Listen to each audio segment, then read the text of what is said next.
Yes, thank you. Thank you for joining us. Thank you for joining us in this edition of Emigrate Open Day. It promises to be packed full of information. This edition, we are focused on Canada, particularly how you can move to Canada as a tech talent. We've got our coach and mentor in the house who's going to be sharing from his wealth of experience. Please remember that Emigrate is focused on tech-enabled visa route. So even though there are several different routes available, we are focused mostly on the tech-enabled visa route. During this edition today, we'll be focusing on your journey. We'll be talking to beginners, intermediate, and advanced level people in the field of technology. We'll be sharing with you from our perspective some of the opportunities that we believe that you should focus on today, particularly in terms of being able to emigrate to Canada.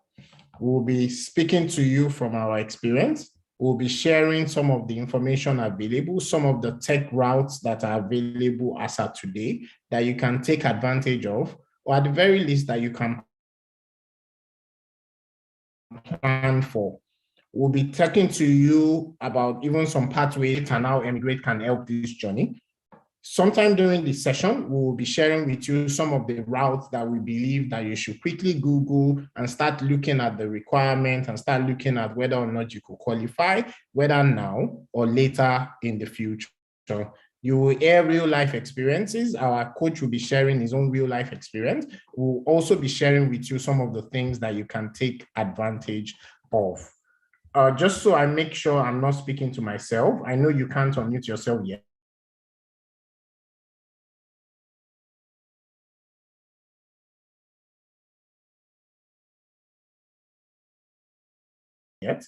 But could you share with us if you can share that in the chat, please screen. Thank you. Thank you. Today we're focused on move to Canada as a tech talent. Our coach today is Tosin Salako. He's a dear friend and is also very, very excited to share and with us today. Thank you. I see your comments. Welcome to Emigrate Open Day. Emigrate is focused on tech-enabled pathway to relocation and settlement. Today, we'll be focused on the Canada route. We'll be speaking about how you can move to Canada as a tech talent. We'll start by sharing a bit of information about what Emigrate is and what Emigrate is not. We will then focus on our coach, who will be sharing from his wealth of experience. This is a highly interactive session. What that means is that please, if you have questions, drop them in the chat, drop them immediately the question comes to your mind. Don't wait till later. We would also have bonuses. I thought we kicked this person out. We would also have bonuses in the disable annotation. Yeah, I think that's sorted now. Yeah, so we would also have bonuses for everyone. If you wait till the end, we'll be sharing with you a bonus that we believe that you'll be able to take advantage of. That being said, thank you for joining us today. We've had previous editions of Emigrate Open Day. We've had previous editions where we've had different coaches sharing with us for different routes. We don't just focus on Canada in Emigrate. We focus on different countries of the world, the UK, USA, Canada, France, and several others as well. What we do at Emigrate is to share information, inspiration, and also handhold and coach around being able to take these pathways to relocation and settlement. Many of these videos are available on our YouTube channel, and you can go there to learn about the USA, how you can migrate using different routes, the UK, how you can migrate using different routes. We also had sessions around the Australian Global Talent and several sessions like that. All these are available, and every one of these coaches shared from their experience. I'd like to invite you for future editions of Emigrate Open Day. We'll be focusing on the UK Tech Nation visa. We'll be focusing in the future on the US Global Talent route. We'll be speaking today around the Canadian routes, but also we have other open days coming up focusing on different routes. And so what is Emigrate? Emigrate is focused on you becoming globally attractive. Yes, we understand that you are interested in a visa type or the other, and that's probably why you came into the room. What we believe at Emigrate is that these visas are actually just a side effect of something else. The side effect of you being a globally attractive person, or you leading a globally attractive tech-enabled business. We believe that if you are globally attractive, you will have options. And the reason is very simple, because every country of the world is fighting for talent. Every country of the world wants the best of talent to come to their economy. They realize that talent is the new oil. They realize that if I can get this talent to come to my economy will be better off at the end of the day. And that's the reason why many of these tech-enabled routes are available today. And so based on that, we believe that one of the things you should do is focus on becoming globally attractive, and then you would have options of the UK, of the US, of Canada, and several other options of the world to move from your home country. What Emigrate Services covers, we help with information sessions like this one that we're having today. We do general inquiry. We help with coaching and handholding. Many of the things that we do at Emigrate, we actually do for free. But yes, we do charge a premium as well for some of our services. And we run a freemium model, which means we do many things for free, but we also do a bunch of things that we charge a premium for. We help with a self-directed roadmap to you qualifying for these tech-enabled visa routes, many of them, as I mentioned, but we'll focus on Canada today. We would help you with an audience along that route. I'll use the example of the Tech Nation visa. If you need help with packaging your application, Emigrate can help with that. If you need help with just somebody looking at your application to say, am I doing the right thing? Emigrate can help with that. And if you need like a roadmap to help with the entire application process, up to the point of qualifying and up to the point of applying, Emigrate can help with that as well. These are some of the things that we do. On the free side, you can see some of them. On the premium side as well, you can see some of them. One of the free sessions we run is the short inquiry session. What that does is that with these open days, it can be a bit generic. Yes, you have opportunities to ask questions, but you may not be able to ask private and personal questions. And this is why we have the short inquiry session to say, consume everything that you are able to consume for free, first of all, do your own research, first of all, but then you can have access to some of our coaches where you can ask them specific questions that is specific to your own unique circumstance. And that's the reason why we have the sessions that we have in terms of the short inquiry session. We do have some premium packages as well. We do have introductory videos. I will mention again that Emigrate does not focus on, and we are not giving immigration advice, neither are we giving legal advice. What we're doing is we are sharing from our wealth of experience, the same thing that our coach today will be doing. We do have packages as well that you may be interested in. If you're interested in moving to the UK as a global talent, Emigrate has a package that is focused on the UK Global Talent Visa for the field of digital technology, which is the Tech Nation visa. If you are interested in moving to the UK in 3 to 6 months, and if you wait for a bit, I'm going to share a bit more information around our campaign of move to the UK within 3 to 6 months, focused on the UK Startup Visa and the UK Innovator Visa, and several other packages like that, as you can see on screen. Emigrate as a community, a vibrant community, and we're trying to continue building it to be more vibrant across several social media channels where you can join, you can speak with people, you can share ideas, you can ask questions, you can interact with some of our coaches, and so on. On WhatsApp, on Telegram, on Facebook, LinkedIn, YouTube, you can do that across all these channels. Emigrate is a service of a company called Bincom Dev Center. In the future, we hope Emigrate will become its own startup, but for now, it is incubated in Bincom Dev Center. And Bincom Dev Center has many other services as well that may be of interest to you. One of them is the Bincom Global Tech Program. What this program does is it helps you to learn skills, gain experience, and gain exposure in the field of technology. It is perfect if you're at beginner level and you're interested to say, oh, how can I build myself over a 1 to 2 year period to become globally attractive, as we are talking about on these sessions. But it's also perfect for you if you're at intermediate skill level and you realize that you don't have the right combination of experience and exposure in your portfolio to qualify for highly skilled, high-paying roles in the world, visas in the world, and several others like that, you can take a look at the Bincom Global Tech Program. It is highly recommended. For those of us in the room that are highly skilled, highly experienced, one of the ways in which you can show yourself to the world as globally attractive is by mentoring. But if you are mentoring, we highly recommend that you mentor on a structured platform. We present one of such structured platform as the Bincom Mentoring Platform. We have mentees that are looking for your expertise, for your coaching, for your mentoring. And then we're asking that sign up as a mentor, and you are able to mentor some of these people who are on different tech tracks, including those that are just starting their journey in the field of technology.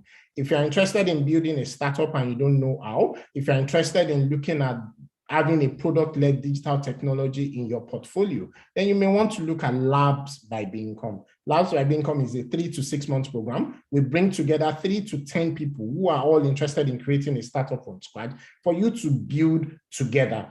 It serves as practical learning, but it also serves as an opportunity to improve your career and an opportunity to have a portfolio of a digital product in your portfolio. We also have the Headhunter service. This is strictly for the UK at the moment, and we're looking to expand this to many other parts of the world in the future. It is tech employment and recruiting services for individuals. It helps you to land your next role faster. How we do this is by helping you build the relevant experience in your target country.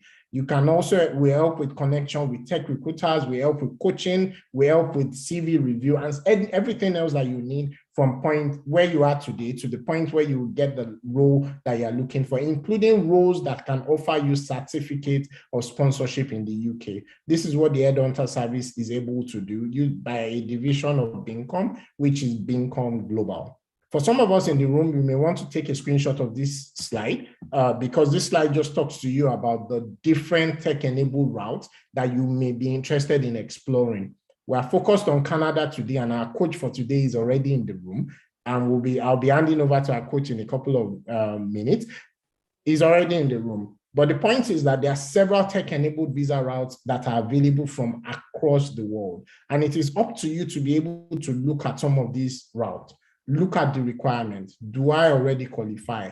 Can I qualify soon? Can I qualify in a year's time, in 2 years' time, or whatever it is? The point is, do you know that these visa types are available?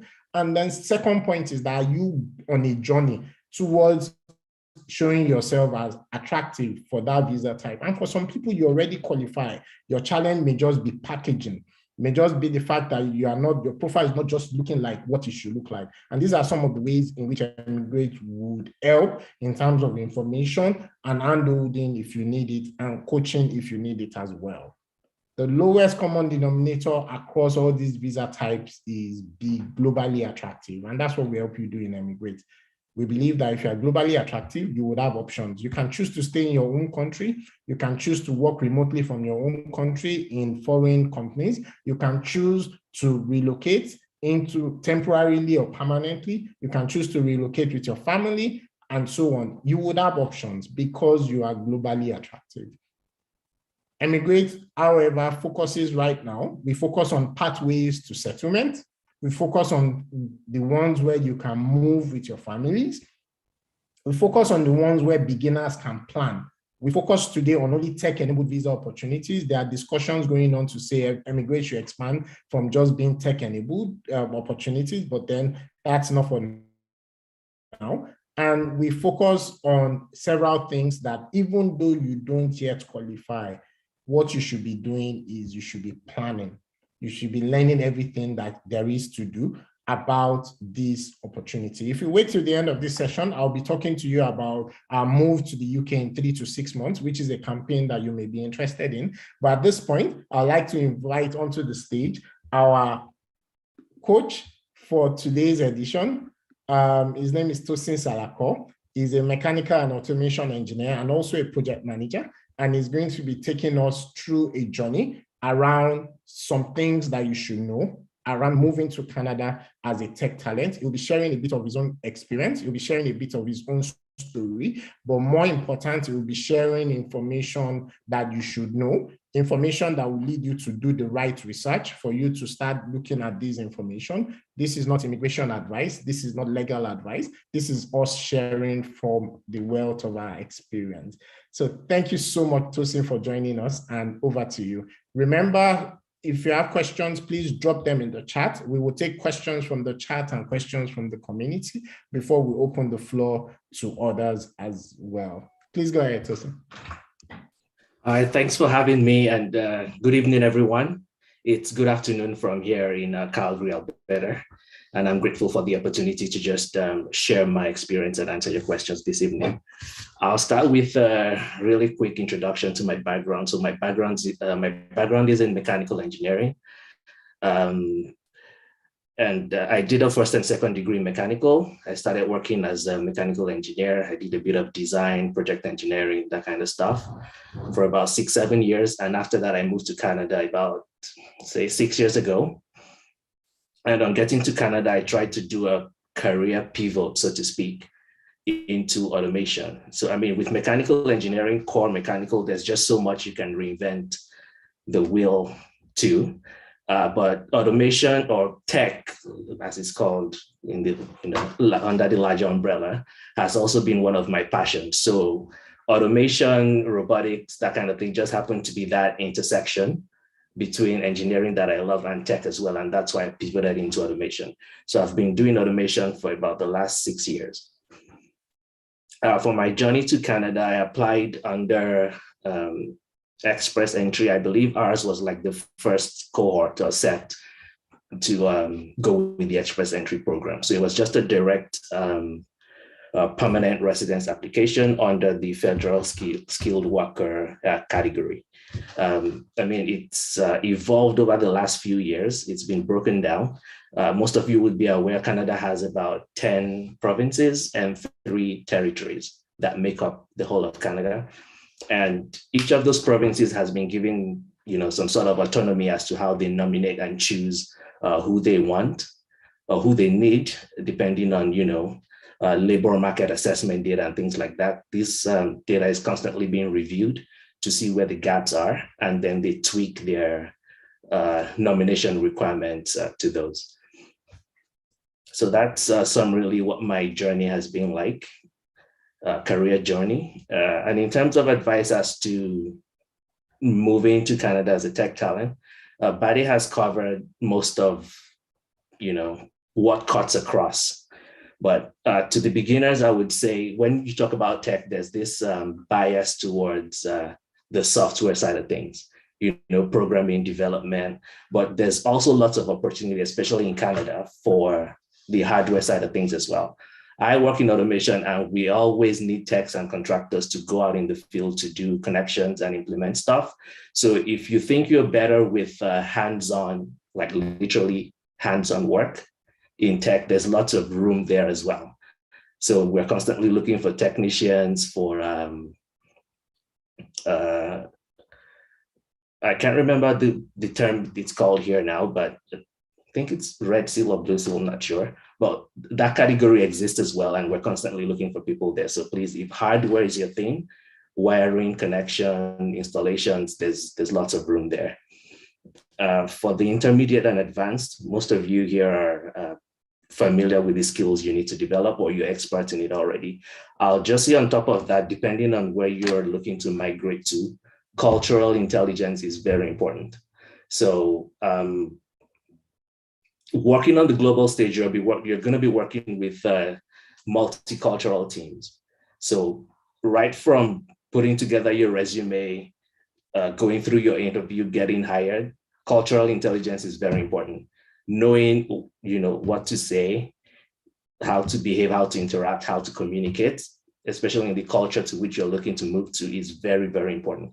Most recruiters nowadays hire mostly for fit than for skill. Yes, skill is important, but they always look for that fit into the team. You don't want to be the odd man out, or that person that's just difficult to bring along. So look into the culture of wherever you're looking to move to as well. That's important. And even beyond getting the job, keeping the job, you also need that. So cultural intelligence, very big one. Another thing I would add is versatility and adaptability.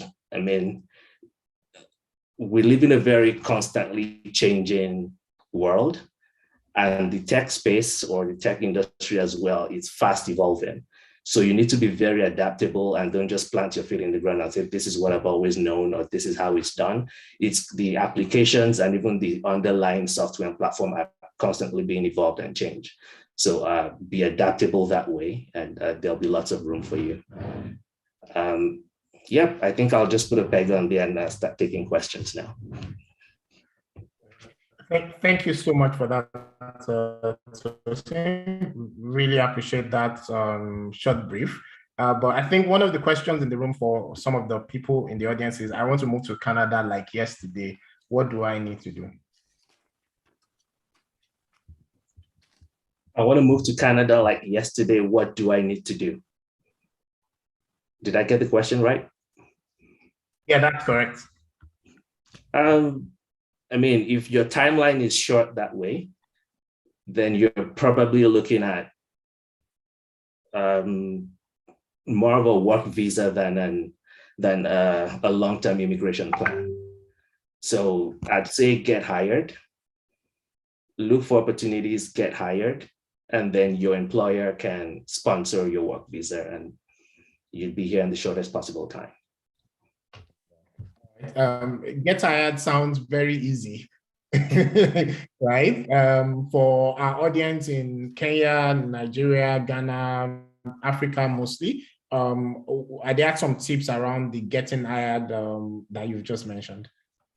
Oh, well, for you to be hired that fast, you definitely would have some very specialized or niche skill that's in short supply. So, I mean, the more the supply for whatever skill you're looking to be hired for is, the less the chances of getting hired that fast. But that being said, there are also other avenues to give yourself visibility for these opportunities. And so different fora would be helpful.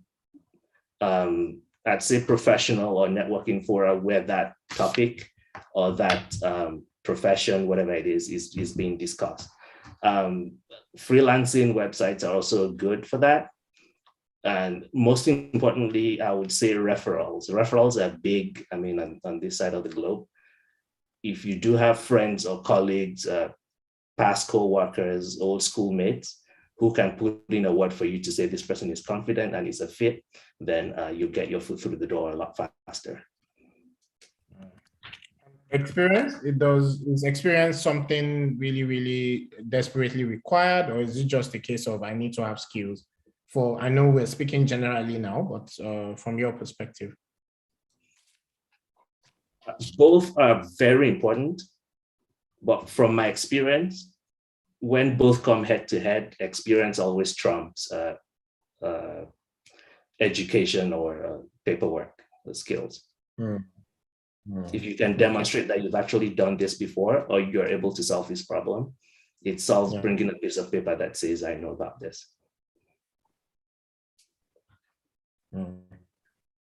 Sounds interesting. And then in terms of work visas, are there some specific work, could throw maybe some names out so the audience can also Google it? I would also say to the audience that if you have specific questions, please drop them in the chat. We'll be taking questions from the chat as well. I didn't catch the first part of the question. So the first part of the question is that are there some specific work visa programs that the audience can go do more research about? Again, it's kind of interlinked with the express entry programs, provincial programs available as well. So rather than, to start with, I would say check the each province's specific requirements and programs. But going a step further, you can do your own research. Most of these data are available on the net, you know, vacancies in different professions, and where there are deficiencies, it'll easily pop up. So you can do the analysis yourself to say, oh, there's a huge shortfall, or there's a huge forecast of a shortfall in this particular area, and then just target that.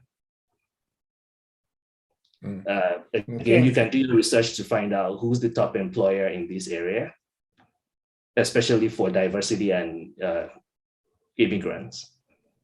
Who's the top diversity employer, top 5, and then just narrow your conversation to those 5, contact them, introduce yourself, try and book a chat or coffee. It doesn't have to be a formal like interview. Just let them introduce yourself, let them know who you are and what you're able to bring, and say, I've seen there's a shortfall for whatever skill in your province. Are you looking to hire anytime soon? I think I'm a good fit, and I'm more than happy to get on the team if needed.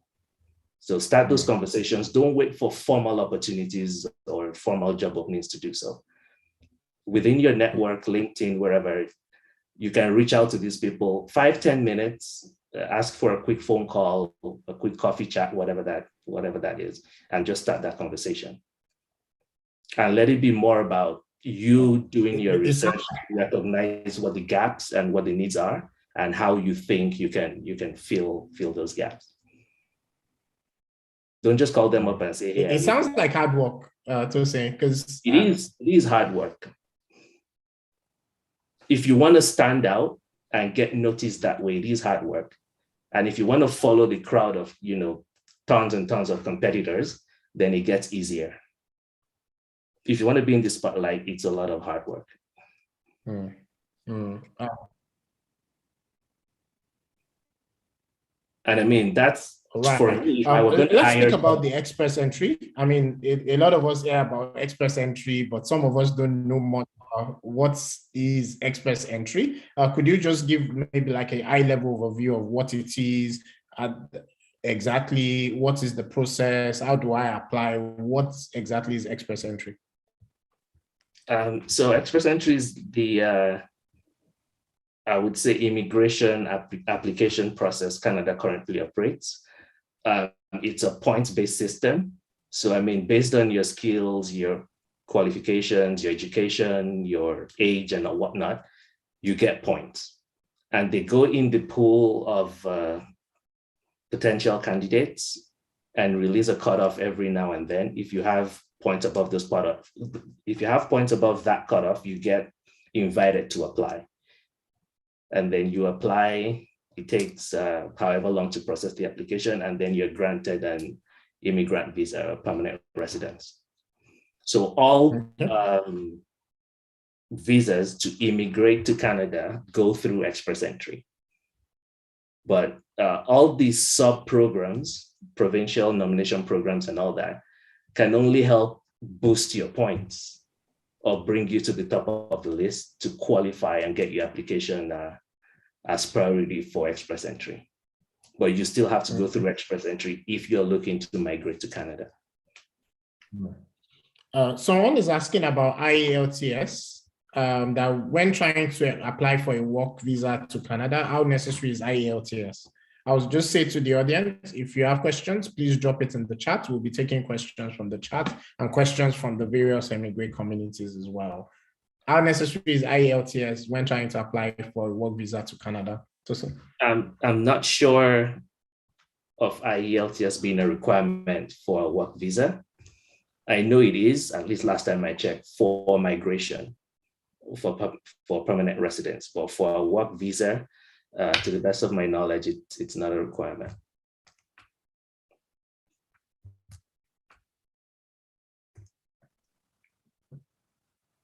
Yeah, can you get work visa first and then maybe permanent residency later, or how does that work exactly? Would you say that's a good route, or is it's better to just focus on the permanent residency programs? So to the first part of the question, can you get it first? Yes, definitely you can. And actually working in Canada for a Canadian firm or company gives you more points towards the express entry migration program.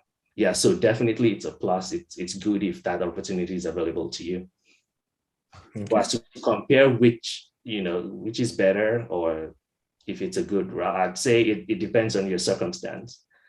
Actually, if you are ready and able to migrate and work now, yes, you can take that opportunity.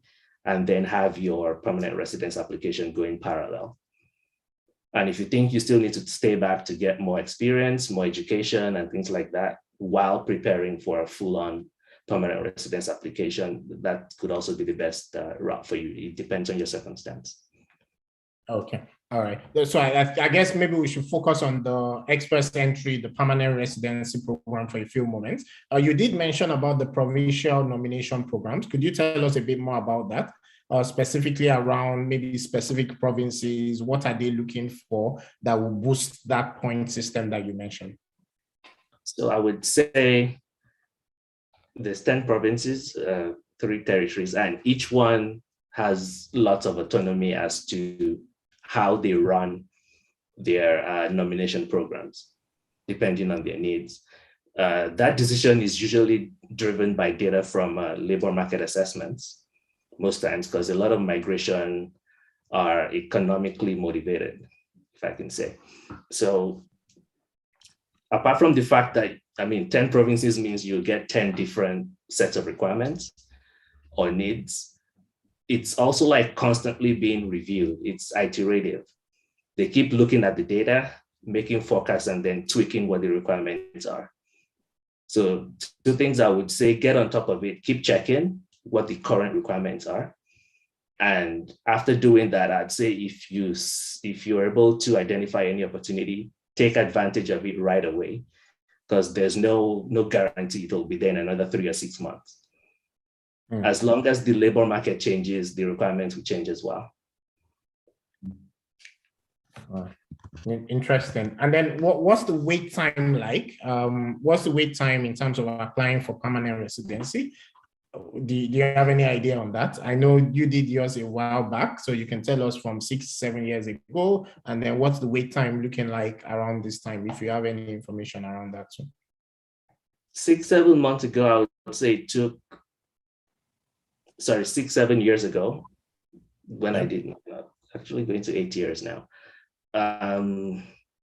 It was between 6 months and a year, the turnaround from application to securing your visa. But it's getting a lot more competitive. They're getting lots of applications and expressions of interest. And with the whole COVID situation from 2020, 2021, there's been lots of backlogs and gaps as well. So it's a really difficult call now. But the best place to find that would be on the CIC website, Canada Immigration website. They keep updating the timelines there, but I'd say it's a lot longer than it was before. That being said, there are also special cases for expedited applications that I've seen. Do you know what kind of reasons would they expedite applications? Well, I wouldn't speak on their behalf because it's at their discretion. But you could have a very good case to have your application expedited. Yeah, because I'm aware people are going to. If it's I'd say for a work visa, for example, which is out of express entry, then definitely, if you're a health worker needed here for something really important, for example, they can really compress that timeline to get you in as soon as possible. Yeah, because I'm aware there are some people that have been waiting for 2 years, and even though they've been selected in the pool, they're still waiting for them to get their permanent residency. Is that usual, or is that unusual? It wasn't. There were cases here and there that I was aware of like protracted or delayed applications, but it wasn't the norm in my opinion. I'd say it only got a lot more aggravated with the whole COVID situation and the backlogs from it. Interesting. Let's talk about you for a moment. I see a question in the chat, but let's talk about you and then we'll go back to the chat for a question. I'll say to the audience again, if you have questions, please drop them in the chat. We'll pick that up. If you have questions also in the community, drop them there and we'll pick it up as well. So let's talk about you for a moment, Tosin. So in your own case, you were applying on the express entry and all of that. I know it was a point-based system. Do you know some things that helped you to score the right points, some things that you were doing, or some things you already had, and so on? Or was it just having a degree as a back then? And then any advice for people now? I would say having 2 degrees at the time, because I had a master's as well, really helped. Scoring high in the IELTS test at the time also helped, because I mean, the way the points were calculated, I don't know if it's still the same now. That IELTS was a huge factor that was used to multiply almost every other field you had. So once that factor is low, the effects just cascade down. So it's very helpful to just aim as high as you can on the IELTS if it's still calculated the same way. So yeah, and also having cognate experience under the field or profession I was applying for helped as well. So verifiable cognate experience on that field, and it may or may not be formal. You could be working as an intern, as a volunteer, but just get as much cognate experience as you can under the field you're looking to apply under. That also helped.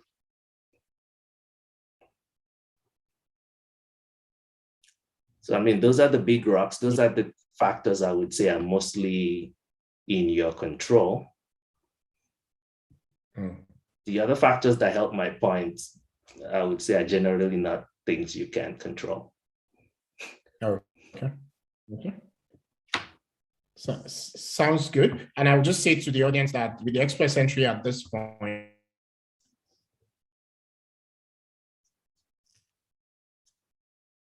it is highly competitive. Many more people are, the cutoff points are higher, and so on. So just please do your own research in terms of if you're going through this process, you need to be the top of the top of the top, or as we say in emigrate parlance, you need to be globally attractive. Would you advise people to come? Some people say it's very cold, so don't come. What would you say? Sorry, I lost a few seconds of your question there. Someone's asking. Yeah. I was asking, what is it like living in Canada? Is it too cold for people to come to Canada? Well, I'll speak for Calgary, where I've been around, but I'll just speak for Calgary. Compared to where I was coming from, the difference is there. It could get really cold, but I mean, you would adapt. There are thousands, millions of people living here. They're doing just fine, so you'll adapt. And how about living in Canada? How's that going? Work, school, life generally? What's that like? I'll say there's lots of opportunity, whatever you're into. If you're the academic type, there's lots of opportunity there. Lots of schools offering lots of courses, whatever that looks like for you. If you're into hobbies and games, lots of opportunities there as well. If you like hiking, I mean, it's all available. You're only limited by your interest and what you want to do. In terms of life, yes, it's relatively easier, in my opinion, to get gainfully employed. And you can, no matter what level you get employed at or in, you can maintain a good quality of life. So security, healthcare, whatnot, you can have a good quality of life. That's summary answer. Yeah, and can you move with your family, or are these visas just for you as the individual, like some European countries? Oh, absolutely. You can move with your family. Canada is hugely family oriented and family centric. So even if you don't get to at the point of moving, there's always room to sponsor your immediate family to join you as soon as you're here. And that cuts across whatever visa brings you in, immigrant or work. Or even study. If you're studying here for a protected period. Sorry, I didn't catch that. No. Please go ahead. You said if you're studying for a protected period. Yeah, you you're also allowed to sponsor your immediate family to join you. Oh, fantastic. I have a question in the chat. Does the company help with the permanent residency? I believe he's talking about if you get a work visa and then you get into the company, would they help you with your permanent residency application, or are you on your own at that point? No, as far as I know, the company has nothing to do with your immigration application. They only help with your work visa, either procuring or renewing it. But the permanent residence visa is absolutely up to you. You can get documentation to back up your application from the company, like an attestation to say you worked here for, so if you need that, but they're not going to apply for you, or they don't influence your application. Interesting. And are you tied to that one company, like in the UK, when you get a certificate of sponsorship, you are tied to that company, and it's, yes, you can cross if you find another company that is willing to sponsor you. But how does that work for Canada, particularly for tech talent? I would say it depends on the terms of the specific visa you've been awarded. But generally, from observation and opinion, if you're on a work visa, yes, it's usually tied to your employer or having an employer. If you're on an immigrant visa, then no, you're not tied to any employer.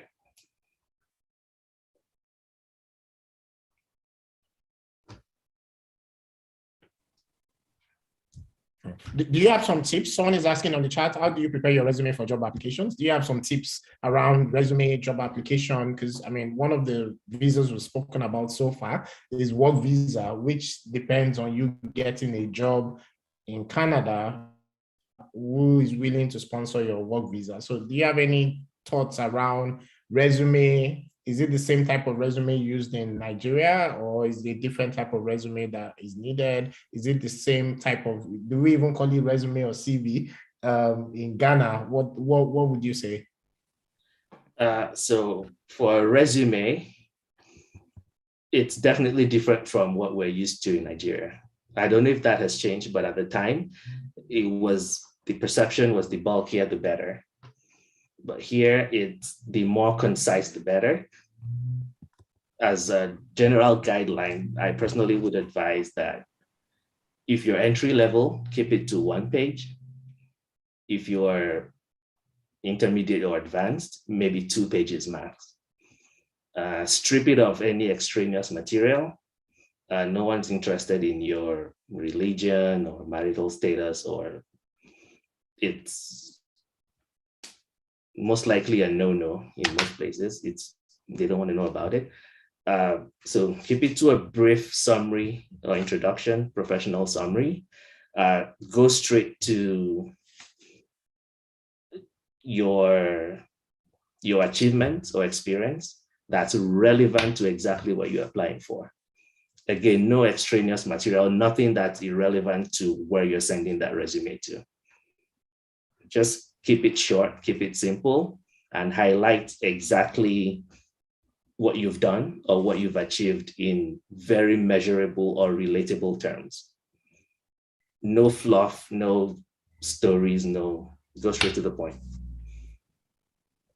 And then if necessary. Same person is asking, sorry about that, please go ahead. My internet was a bit lagging. You said if necessary. If necessary, again, depending on the context and use case where you're sending it to, it might be helpful to also highlight volunteer experience and hobbies, again, that are relevant to what you're applying for. Because I mean, here, volunteering is big. It's actually one of the core responsibilities of being a Canadian citizen. So in this culture, it's well looked upon. Thank you for that. Same person is asking, how do you get companies in Canada ready to sponsor your work visa? Do you have any tips for this person around finding job in Canada, finding the specific companies, aside from just going to Google them? Any additional tips? So the first part was how to get companies ready to sponsor your work visa? Yes, correct. I mean, if there's a need for you and you're a good fit and they see that value, I mean, they would be offering to do that. You wouldn't be asking them or even making them ready. So I think it's just positioning yourself to be that person. And if you're that person already, then marketing yourself properly, demonstrating that value in the right way. And I mean, they'll take care of it. They would typically ask, would you be needing any assistance or sponsorship with securing a work visa? But that should be after the conversation with the hiring manager saying, you know what, I need this person, bring him on board. HR would tidy the paperwork in most companies. Thank you for that. We'll come back to you to say for advice to the different categories of our emigrate audience. We've got people in the audience that are beginners. We've got people in the audience that are intermediate skill level. We've got people in the audience that are experts. And then we have two subcategories of audience. We have people who are in different countries of the world, but they don't have a pathway to settlement, and they are looking at Canada as their pathway to settlement.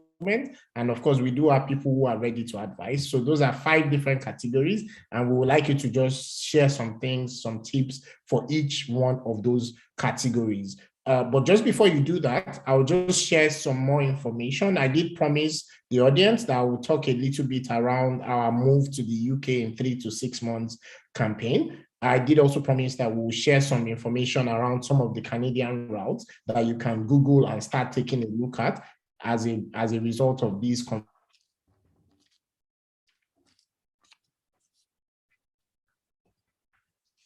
is going on. Also, don't forget, we did mention that at the end of this session. Yes, so Emigrate is running currently a move to the UK in 3 to 6 months campaign. And like Tosin did mention, some of these programs, when they are available, they are available. When it ends, right? The reason is because some of these programs, they don't stay open for too long. When a route opens, sometimes when it is flooded, then it is closed. And it's the same thing with this particular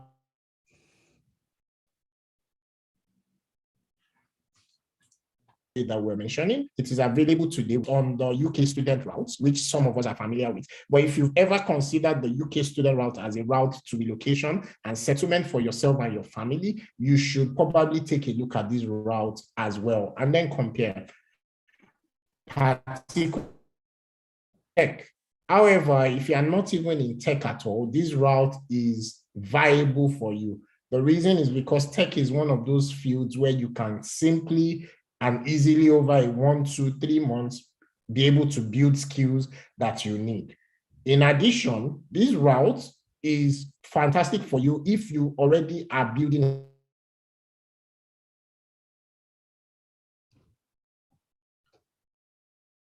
but if you are not also building a startup, things that has a low barrier to entry. The route that this package focuses on is the UK startup visa route and the UK innovator visa route. So don't say, oh, I'm not in tech, so it's not for me. Don't say, I don't have this, so it's not for me. Because the point is that Emigrate is able to help you with the trainings that you need to get you into tech. Emigrate is able to help you if you're already in tech and you need to build a startup. We're able to help you with the trainings that you need to get you into a startup. And finally, we're able to help you to package your startup in a way that it would qualify for these visa routes. It's important to mention that for this visa route, you must, over the 2 years of the visa, you must work on your startup. So you can't say, oh, I got the visa as a startup founder, and then I'm not going to do anything again with my startup. No. But the good news is that in addition to working in your startup, you can actually work full-time in the UK. And that's why I compared it with the student visa route to say, if you've considered the student visa route, which effectively gives you 3 years in the UK, 1 year of the student visa, 2 years of post-study visa, in your first year in the UK, you cannot work full-time. You can only work part-time. But with this UK startup visa route, you can actually work full-time in the UK from your day 1 in the UK, as long as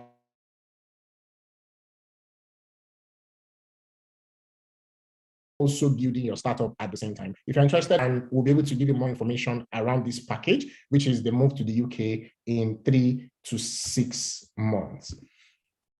In addition, we'll just say congratulations to the winners. In our previous editions of Emigrate Open Days, we announced the Emigrate Community Bonus, where we were awarding free Emigrate coaching sessions to the most engaged Emigrate community members. These people won coaching services worth $700. I would just say big congratulations to the various winners in the various communities. If you're a member of any of our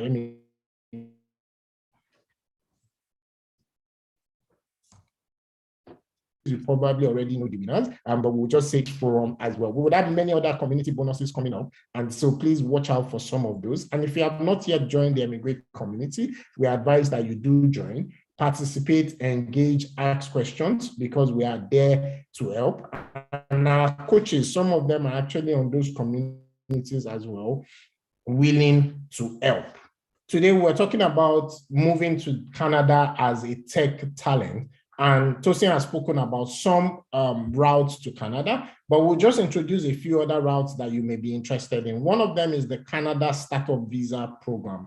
With the Startup Visa Program in Canada, you are able to move to Canada as a permanent resident eventually, using the Canada Startup Visa route.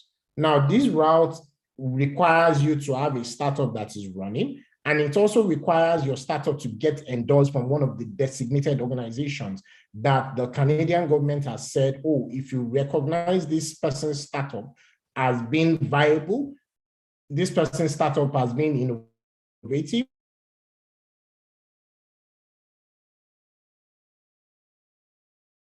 as being able to create employment for people in Canada, then you can endorse. You can start with a temporary visa that would lead to permanent residency in the future. Now, there's many aspects to this, but this is something you may want to Google. This is something you may want to look at. Who are these designated organizations? In which you can look at these designated organizations and get into some of them.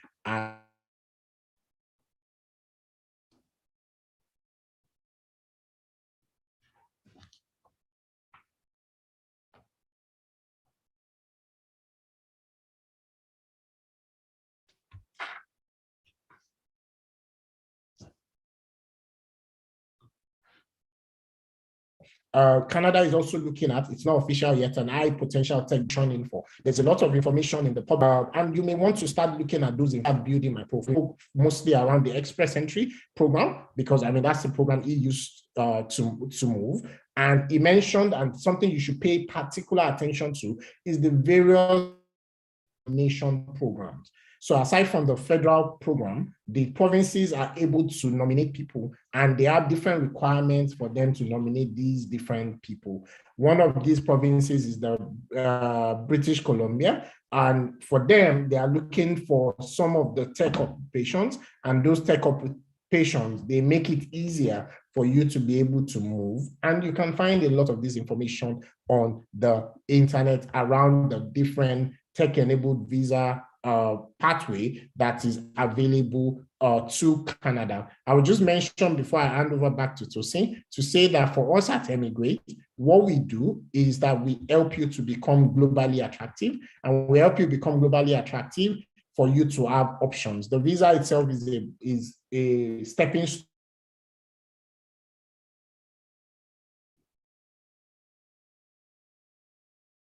that particular objective. We do a lot of things that our services cover, and these are some of the things that our service covers in terms of for you. Our monthly open days are available for you, and we have many open days coming in the future. And we do have packages if you're interested in the UK Global Talent Visa, if you're interested in our move to the UK in 3 to 6 months.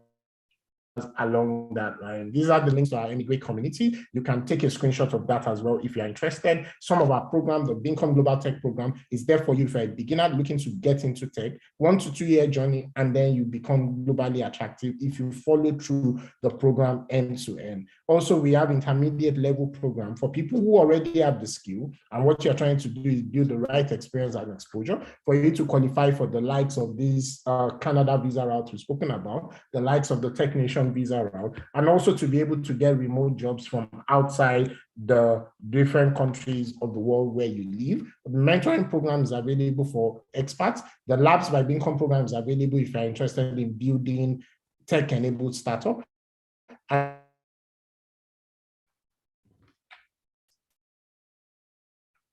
we have the headhunter service for people, for now only in the UK, look at the headhunter service to say, how can this service help me to get to my goal of getting a certificate of sponsorship to the UK. That being said, I'll come back to Tosin now. Tosin, I did mention that we had 5 different types of audience. So I'll just take them one by one. And what will be some of your advice for them as we bring this session to a close? So let's start with the beginners. Do you have any advice for them? What can they start doing immediately? For the beginners, I'd say they're in the most advantaged position and they have the least to lose. So they just need to review all the options available to them and then focus on the specific ones they think align with their strengths. So, I mean, you've not chosen a path yet, a career, or you've chosen one and you're just starting. Beyond the career, because tech is just a tool, look towards the application. So are you doing tech for production, for manufacturing, for entertainment, whatever it is? Tech is just what gets you from A to B, where you are now, to efficiency, to automation, to whatever. So focus on the tool, and that might guide how you hone your skills or focus your strengths. And also with immigration in mind, focus on what you think would be in demand in the near or long term while you're choosing your courses or honing your skills. That would be my advice to beginners. Fantastic. And then for intermediates, I see we have just about a few more minutes. Intermediate, what would be your advice for them? Intermediate people, 4 years experience, 5 years experience. For intermediate, I'll say you should have identified what you want to do and what your strengths are now. I would say just become the best at what you do and start looking at visibility. So depending on your target country, if you're migrating, or company, that kind of thing, start being visible on their networks like LinkedIn for us, start being visible in the professional bodies. Wherever they collect and discuss these problems or challenges, start getting some visibility there. It will be easier for you when you eventually decide to take that leap if you already have that history or background. Fantastic. And then for the advanced people, what would be your advice? For advanced, I mean, you already know your stuff. All you just need to do now is get hired, get your foot through the door. And that's largely from whatever you've learned from cultural intelligence aimed at wherever you're going. So learn how to network, how to have conversations, how to package yourself, how to relate the value you're adding to the business, how to transform business needs, identified business needs, to action points which you're able to execute, and then how to present that to decision makers. And then for people ready to apply, so they've heard all of these things, they see that they are qualified, they know everything that they need to do and all of that. Do you have some tips and advice for them? For headhunters? For people ready to apply, so they are ready to apply for one or the other of these pathways, either the work visa or the express entry or the startup visa, whatever it is, they are ready to apply. And there are some tips that you can give to help them in this journey.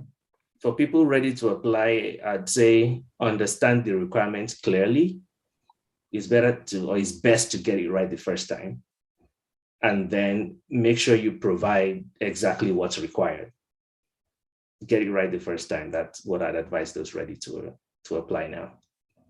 Fantastic. And Emigrate can actually help with that, with the idea of getting it right the first time. Finally, Tosin, for people who don't have a pathway to settlement in the different countries they are in, and they are looking at Canada, any advice for them? So they've moved out of their country, their own country, but they are now looking at any advice for them in terms of finding a pathway to settlement, so permanent residency in the case of Canada. Any advice for them? Well, I'll say no matter what your situation is, Canada has lots of opportunities and routes. So I'd say review everything and find what the lowest hanging fruit for you is. And that could be any of them. But depending on your situation and your circumstance and your career stage and, family and things like that, just find what the lowest hanging fruit for you is, what your strength will be able to get for you in the shortest possible time, and then focus your efforts on that. You might have 2-3 other options, but you can at least find one to focus your efforts on. Thank you so much, Tosin. I'll just say as a final word, is to take action. Tosin has shared a lot of information, a lot of experience, and there's a lot of information in public domain, some that you may not have been aware of until this session. And what you can simply do is start Googling it, start doing your search, start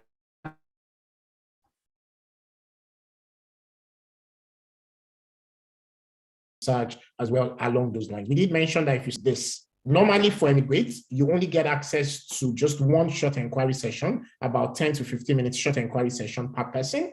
However, because you've waited to the end of this session of Emigrate Open Day, you are able to get a second short inquiry session at no extra cost to you. What you just need to do, because you waited till the end, is to book that session, and we'll be able to have one of the coaches, depending on what you're interested in, depending on what the specific circumstance and the private information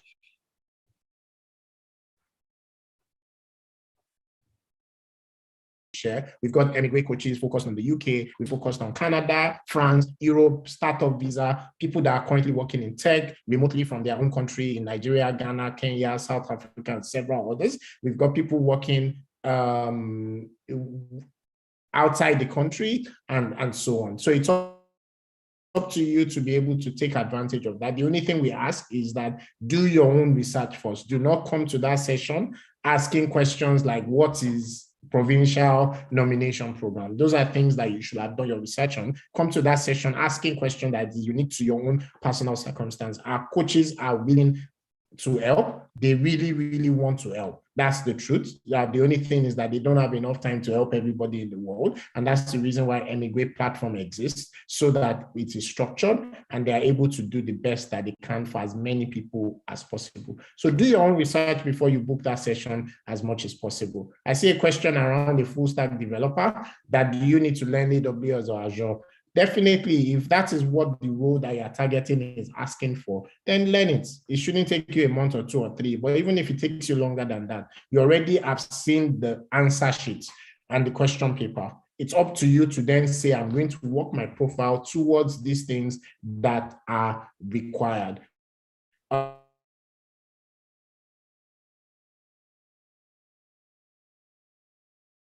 The links to book the sessions and so this session, you'll probably see it in the video description as well. So that being said, Tosin, any final words? Thank you so much. I know we've gone over time a little bit, but any final words to the audience before we call it a day today?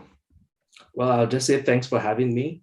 And please, if you have any further questions or any way you think I can help, don't hesitate to reach out. Not a problem.